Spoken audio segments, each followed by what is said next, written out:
Ustoz doskada tushuntiradigan davr ortda qoldi. Bugungi muhandis nafaqat nazariyani bilishi, balki uni amaliyotda yaratishi, loyihalashi va boshqarishi kerak. Mana shu sababli Samarqand davlat veterinariya meditsinasi chorvachilik va biotexnologiyalar universitetida ta'lim jarayoni zamonaviy texnika va texnologiyalar bilan uyg'unlashgan. Bu yerda talabalar oddiy kuzatuvchi emas, balki yaratuvchiga aylanadi.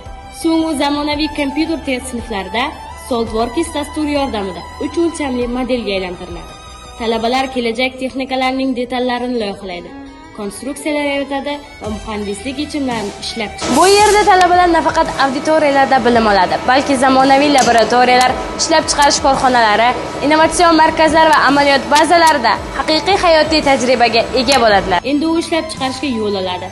Zamonaviy sensiy dastgohlarda talabalar raqamli texnologiyalar yordamida metall va boshqa materiallarga aniq ishlov berishni o'rganadilar.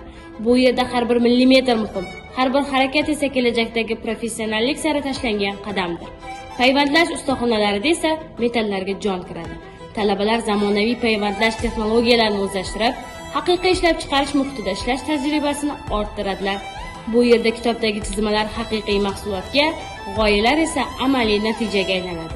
Chunki kelajakni tomosha qiladiganlar emas, uni yaratadiganlar boshqaradi. Agar siz ham texnikani tushunishni, texnologiyalarni boshqarishni va o'z qo'lingiz bilan kelajagingizni yaratishni istasangiz, Samarqand davlat veterinariya meditsinasi, chorvachilik va biotexnologiyalar universiteti sizni kutmoqda.